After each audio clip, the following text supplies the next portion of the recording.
Mesdames et messieurs, bonsoir. Merci de suivre cette édition du journal sur ESAE TV, dont voici le sommaire. La journée internationale de l'élimination de la pauvreté a été l'objet d'une conférence débat ce matin organisée par le Programme des Nations Unies pour le développement PNUD. Une conférence honorée par la présence de quelques membres du gouvernement de la République du Bénin. Des précisions dans un instant. Séminaires et ateliers pratiques en vue de perfectionner les esthéticiens et les esthéticiennes du Bénin. C'est une initiative de l'Association nationale des esthéticiens du Bénin, ANEB, qui a démarré ce jour. Dans ce journal, vous suivrez les activités qui ont marqué le lancement d'un nouveau ticket de la Loterie nationale du Bénin intitulé le Doublé. À nouveau, bonsoir. Comme je vous l'annonçais en titre, le Programme des Nations Unies pour le développement PNUD a organisé une conférence débat dans le cadre de la Journée internationale pour l'élimination de la pauvreté. C'était dans la matinée de ce lundi dans la salle bleue du Palais des Congrès de Cotonou. Le reportage est signé Bernice Loco et Boris Wangwanga. Le 17 octobre de chaque année, le monde entier célèbre la Journée internationale pour l'élimination de la pauvreté. Le thème retenu pour cette année est intitulé « De l'humiliation et l'exclusion à la participation. Éliminer la pauvreté sous toutes ses formes ». C'est par la résolution 4796, adoptée le 22 décembre 1992, que l'Assemblée générale des Nations unies a désigné le 17 octobre comme étant la journée internationale pour l'élimination de la pauvreté. Mais il faut remonter au 17 octobre 1987 pour connaître l'origine de cette journée internationale pour l'élimination de la pauvreté qui est commémorée par les Nations unies. Ce jour-là, une centaine de milliers de personnes se sont rassemblées au palais du Trocadéro à Paris, où l'Assemblée générale des Nations unies adopta en 1948 la Déclaration universelle des droits de l'homme. Ce rassemblement étant destiné à rendre hommage aux victimes de l'extrême pauvreté, de la violence et de la faim. Des militants de tous les pays avaient à cette occasion réaffirmé que la pauvreté était une violation des droits de l'homme et qu'une action commune doit être menée pour en faire de telle sorte que les droits fondamentaux soient respectés. Rendre hommage aux personnes extrêmement pauvres, éliminer la misère et la pauvreté, tel est l'objectif fixé par les Nations unies. En présence de quelques ministres et personnalités, le gouvernement réaffirme son engagement. C'est un réel plaisir pour moi de prendre la parole à cette occasion solennelle de la célébration de la Journée internationale pour l'élimination de la pauvreté, dont le thème est cette année de l'humiliation et l'exclusion à la participation, éliminer la pauvreté sous toutes ses formes. Tout en reconnaissant la profondeur du thème, comment s'empêcher de faire le lien entre ce thème et l'appel récent lancé depuis le haut de la tribune de la dernière session de l'Assemblée générale des Nations unies par le Bénin à travers son président en personne. En effet, à la tribune des Nations unies, le président de la République disait, je cite, « La pauvreté de masse est désormais une menace majeure pour l'humanité. » Fin de citation. Je pense que les Nations unies ont raison de profiter de l'occasion de la célébration de ce jour pour déclencher une mobilisation générale dans le but de mettre fin à la pauvreté en allant au-delà des traditionnelles aides, assistanat aux pauvres pour donner à chaque femme et à chaque homme, à chaque enfant et à chaque jeune la possibilité de vivre dignement, car l'élimination de la pauvreté transformera toute l'humanité. Pour le coordonnateur des Nations unies, environ 1 milliard de personnes vivent la pauvreté extrême à travers le monde entier. L'Association nationale des esthéticiens du Bénin, ANEB, a démarré ce lundi 17 octobre un séminaire et atelier pratique en vue de perfectionner les esthéticiens et esthéticiennes du Bénin. Pour la circonstance, plusieurs personnalités du monde esthétique étaient de la partie. Reportage est signé Karine Adeni et Enoch Lahade. C'est par un hommage rendu aux anciens enseignants du monde de l'esthétique qu'a démarré l'Assemblée générale constitutive de l'Association nationale des esthéticiens du Bénin, ANEB. Je voudrais honorer la mémoire de certains enseignants qui ont été à l'ITK, Institut régional technique esthétique cosmétique appliquée, INFA, qui ont été non seulement des formateurs, mais plutôt des membres fondateurs de cet institut, à savoir le docteur Yedomon, dermatologue au centre hospitalier et universitaire Koutoukou Maga de Cotonou, professeur à l'ITK en dermatologie. Le professeur Basile Hantan, professeur d'éducation artistique à l'ITK. Monsieur Akando Sévérin, professeur de français à l'ITK.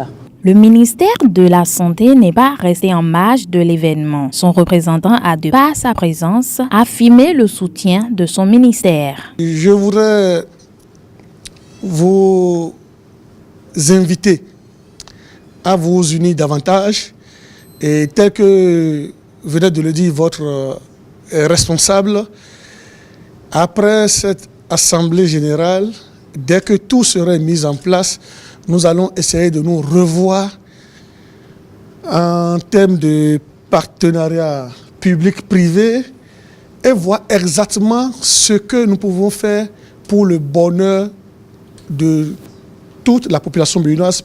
Nadine Salambier, présidente de la Fédération internationale de l'esthétique cosmétique INFA, a également honoré de sa présence. Elle n'a pas manqué d'encourager les participantes et de rappeler les programmes de la dite formation. Je suis venue vous encourager de façon à ce que vous ayez une place beaucoup plus importante sur le marché actuel. On va parler du maquillage. C'est pas nouveau, mais le maquillage d'aujourd'hui, le maquillage de hier, il est différent. Un maquillage simple, un maquillage chez une malade va forcément être différent d'un maquillage chez une mariée. Donc il y a tout ça qui fait que demain, vous allez vraiment remercier la fédération qui va naître dans quelques instants.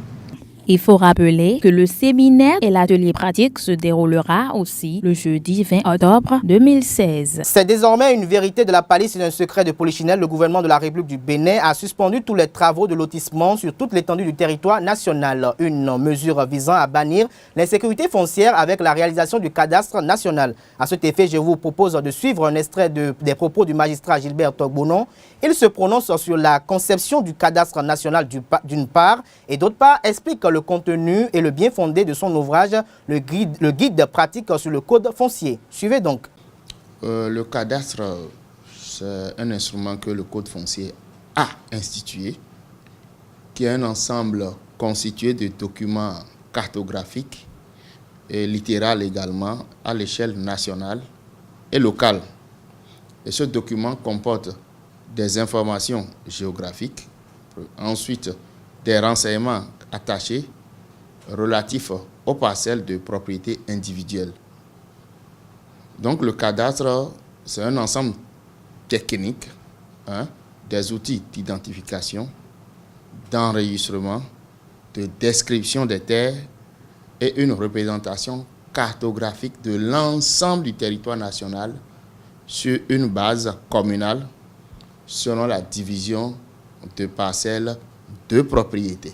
Ce document est distribué, si j'ai bonne souvenance, à une douzaine de titres. C'est un document qui permet à monsieur tout le monde de savoir et de maîtriser le code foncier et domanial.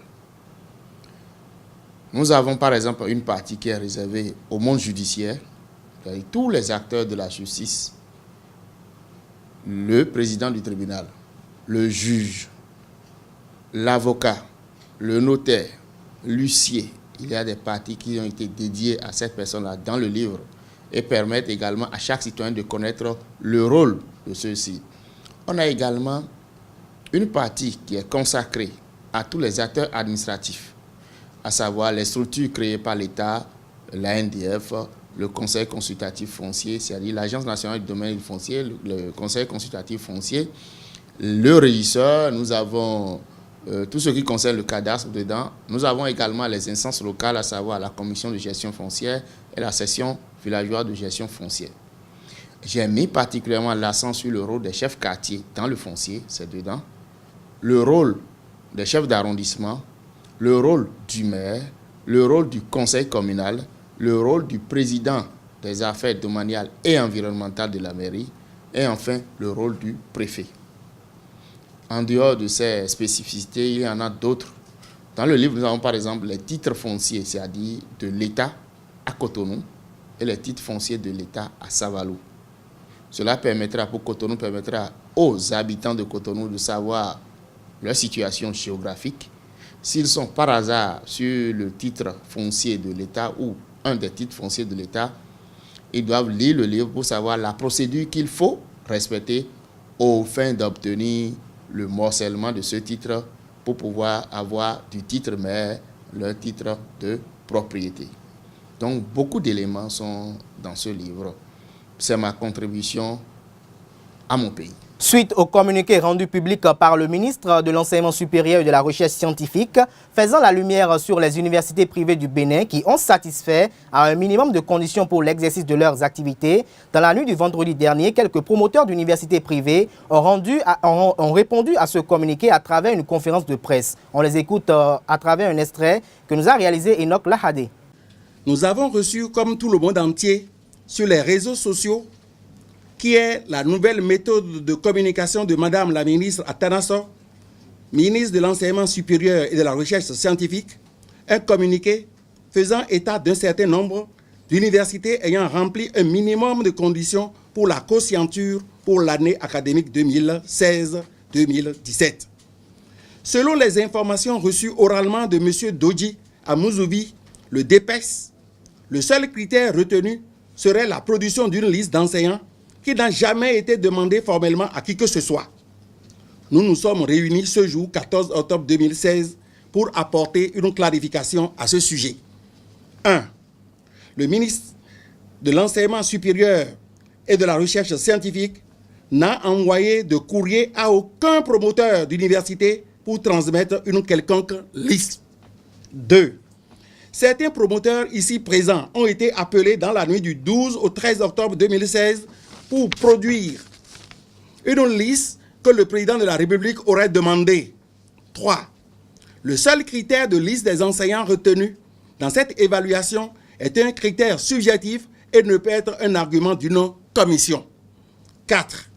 Il s'agit là d'une méthode déguisée pour faire la promotion des écoles dans lesquelles des directeurs du ministère de l'Enseignement supérieur et de la Recherche scientifique sont membres des conseils scientifiques et présidents même des jurys. 5. La commission qui travaille est confidentielle, voire clandestine.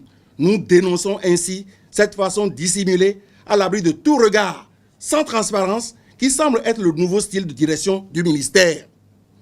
Le groupement des universités privées se réserve le droit de riposter à ce discrédit jeté sur ces établissements par tout moyen qui lui semblerait nécessaire. La Loterie nationale du Bénin met sur le marché un nouveau produit dénommé le doublé, un ticket dont la particularité est d'offrir les gains grâce à 2 zones de grattage. La cérémonie de lancement s'est déroulée ce vendredi 14 octobre au stade de l'Amitié Mathieu Kérékou. C'est un reportage signé Leandro Kodo et Bernice Loco. Le doublé, c'est la dénomination du nouveau ticket que la Loterie nationale du Bénin met à disposition de sa clientèle. Pour ce faire, une caravane a pris départ devant le siège de la LNB dans la matinée de ce vendredi 14 octobre pour finalement échouer dans la soirée au stade général Mathieu Kérékou, lieu choisi pour le lancement de ce produit. Patrick Avossé-Gamon, directeur des produits de loterie, accompagné du représentant du personnel de la LNB, a présenté le doublé avant de procéder à la cérémonie officielle de mise en vente. Vous savez tous avec moi que nous sommes dans la période de la rentrée des classes, la rentrée scolaire.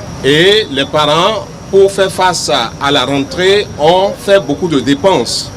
Et c'est pour cette raison que la Loterie nationale du Bénin a réfléchi pour mettre sur le marché et lancer ce jour ce ticket dénommé le doublé, pour amortir les dépenses. Le ticket coûte juste 200 francs. Il coûte 200 francs Et pourquoi il est appelé le doublé? C'est tout simplement parce que lorsque vous regardez sur ce ticket, vous verrez qu'il y a 2 jeux. Il a 2 programmes de lot différents. Et enfin, il permet de coupler le plaisir de gratter, c'est-à-dire le plaisir de jouer, avec la joie de gagner. Le directeur général Gaston Zoussou n'a pas caché l'expression de sa joie face à la population massivement déplacée à l'occasion, tout en les exhortant à gratter le doublé.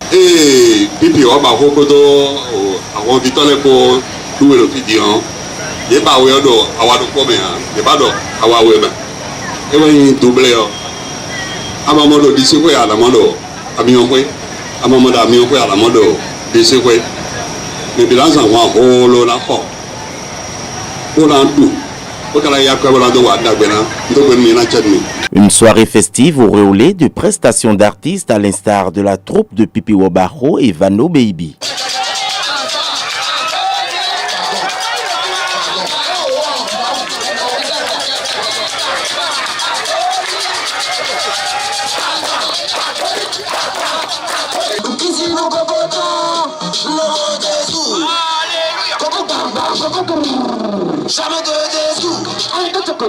Avec seulement 200 francs CFA, le nouveau-né de la LNB offre 2 possibilités de gain, dont le premier grattage s'étend à 1 million de francs CFA et le second offre des lots en nature, dont des motos, des tissus houdines, des ordinateurs et des smartphones. Le doublé a fait des heureux gagnants qui ont reçu leur gain au cours de cette manifestation.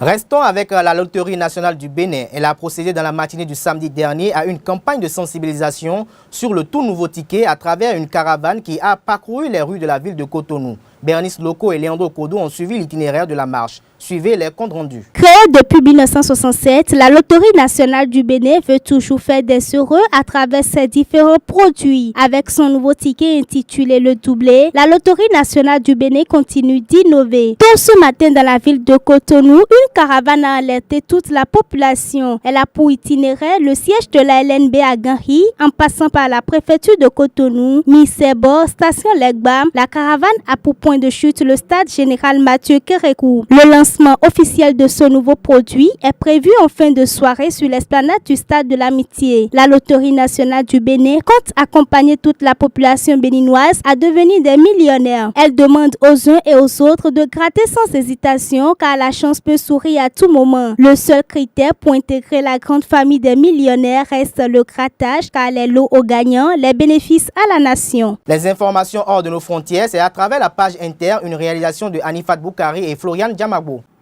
Commençons cette page Inter par le Nigeria. Regain de violence contre la communauté chiite. 2 chiites ont été tués ce week-end suite à un raid d'un groupe sunnite Kanoda, un état du nord du Nigeria. C'est la 2e fois en moins d'une semaine que des membres de cette communauté musulmane sont tués suite à des violences. Mercredi dernier, 12 octobre déjà, des attaques avaient laissé sans vie au moins une dizaine de victimes chiites dans plusieurs localités du nord et du centre du Nigeria. Les tensions montent vis-à-vis de cette communauté, notamment dans plusieurs États du nord du pays. Au Nigeria, plusieurs dizaines de musulmans pratiquent très majoritairement un islam d'inspiration sunnite. La promulgation de lois locales contre les activités des mouvements chiites creuse des fossés entre musulmans. Du Nigeria, rendons-nous au Gabon, où Jean Ping se dit comme un résident surveillé. Les autorités démentent. C'était hier, samedi 15 octobre, officiellement le dernier jour du premier mandat d'Ali Bongo à la présidence. Il a déjà prêté serment pour son second mandat fin septembre suite à sa réélection contestée, mais néanmoins validée par la Cour constitutionnelle gabonaise. Son adversaire à la présidentielle, Jean Ping, qui continue de se déclaré vainqueur, a donc choisi cette journée symbolique pour adresser un message à la diaspora gabonaise dans lequel il s'affirme comme en résidence surveillée, restreint donc dans sa liberté. Des accusations catégoriquement démenties par les autorités gabonaises. Du Gabon, rendons-nous au Rwanda où le roi Kijeli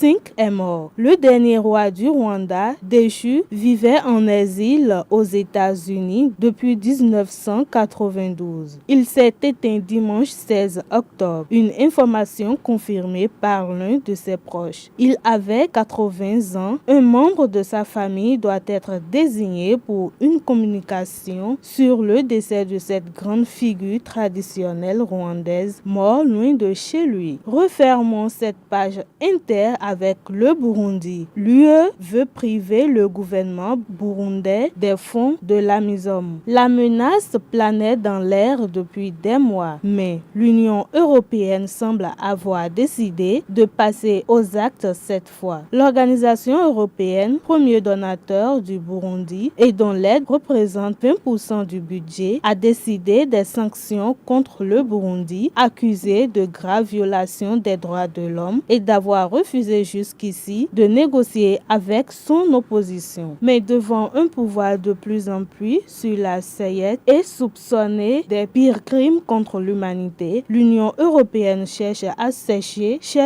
assécher une des principales et rares sources de devises d'une économie au bord de l'asphyxie aujourd'hui. L'argent européen qui sert à payer les salaires des soldats burundais engagés au sein de l'AMISOM.